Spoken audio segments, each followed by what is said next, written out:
Hey, picture this, it's barely dawn, the kind of quiet where you can hear the world breathing, and I'm standing at my kitchen window, coffee in hand, watching four shadowy figures creep toward my dock with bolt cutters glinting in the early light.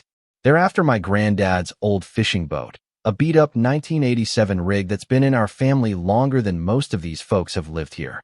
What they don't know, I own the whole damn lake. They're standing on every ripple, every inch of shoreline. My name's Tom Carver, 54, retired Navy mechanic, and this is the story of how I took on the pettiest HOA tyrant this side of Colorado and won. So, let me set the scene. Lake Harmony's this gem of a place, about an hour outside Colorado Springs, 150 acres of clear water ringed by pines and 40-odd homes, most built by folks like my granddad, Henry Carver, who bought this useless marshland back in '85 for pocket change. He was a welder, hands like leather, heart like a campfire, spent 3 summers building our cabin, and that creaky cedar dock, you can still smell the wood when the sun hits it just right. Back then, this place was all about neighbors helping neighbors, kids learning to fish, barbecues that lasted till midnight. But then, you know how it goes, new money rolls in, and suddenly our little slice of heaven's not good enough.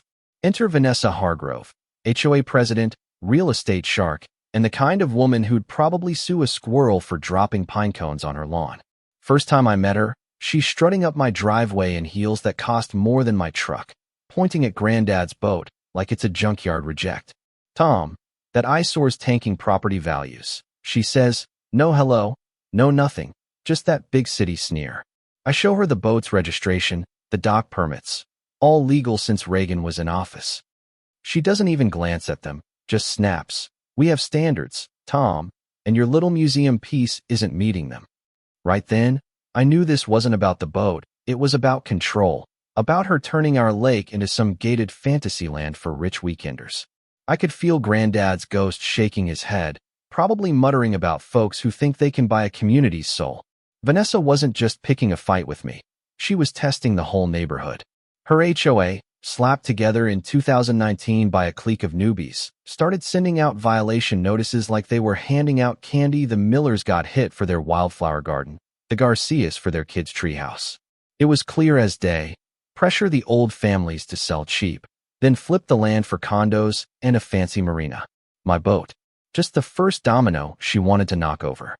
Every weekend, I'd take it out, fishing rod in hand, checking the lake for trash or algae, smelling the old leather of Granddad's tackle box. That boat wasn't just wood and fiberglass. It was him, his stories, his stubbornness. No way was I letting Vanessa touch it. Things got ugly fast. She called an emergency HOA meeting on a Wednesday night, knowing most of us working folks couldn't show. I went anyway, still in my grease-stained coveralls from fixing a neighbor's porch.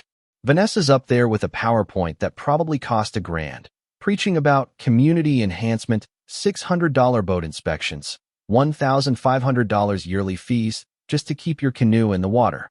The new residents, all her cronies, are nodding like trained puppies, while the rest of us sit there, jaws on the floor. I'd been digging through county records all week, old files that smelled like dust and regret, and I found her Achilles heel. Colorado law says you need 67% of homeowners to approve new fees, not just whoever shows up to her rigged meeting. Better yet, her HOA's charter was missing signatures from 6 original families, including mine. Legally, her whole operation was a house of cards.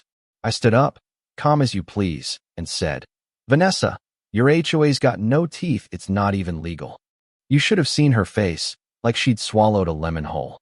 We have authority, Mr. Carver, she hissed, but her lawyer, some slick guy in a suit that screamed Denver, started sweating bullets. Then she went low, real low. Tom's aggressive behavior worries us, she says, voice dripping with fake concern. His military background makes some residents feel unsafe. The room went quiet, like someone sucked the air out. Me? Dangerous? I've fixed half these people's fences, taught their kids to cast a line. But she was planting seeds, turning my 20 years in the Navy into some kind of ticking time bomb. It was brilliant. In a twisted way, make the veteran the bad guy. That night, driving home through the dark pines, I found a note under my wiper. Check the lake deed. You're sitting on more than you think. No signature, just those words, like a grenade with the pin half pulled.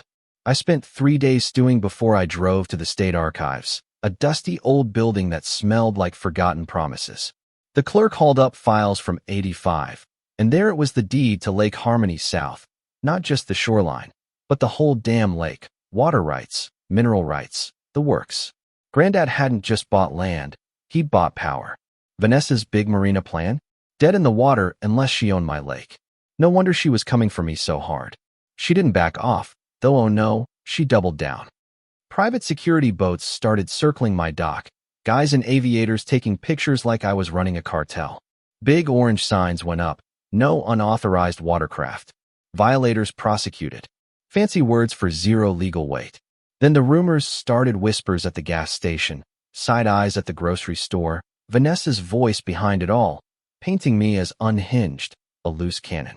My mailbox got smashed, my boat's fuel tank spiked with sugar, $1,000 in repairs, and the mechanic just shook his head, saying, "Neighbor trouble, huh?" Worst was the restraining order, served right in the middle of my nephew's birthday barbecue. Kids running around, burgers burning, and this nervous process server stammering about how I'm a threat to Vanessa. My sister-in-law's face said it all, humiliation, perfectly staged. But here's where Vanessa messed up. She thought she could break me, but she didn't know Navy vets don't fold, we plan, we dig in. I started documenting everything. Photos, timestamps, recordings. Colorado's a one-party consent state, and I used it. Every nasty letter, every late-night car circling my cabin, every fake wellness check from the VA she triggered. I got a lawyer through the Veterans Legal Aid, a woman named Claire who'd been fighting land grabs for years. She looked at my deed and grinned like she'd just found buried treasure.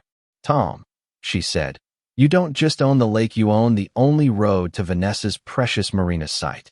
And that lake? It's protected habitat for native trout, locked down by federal law."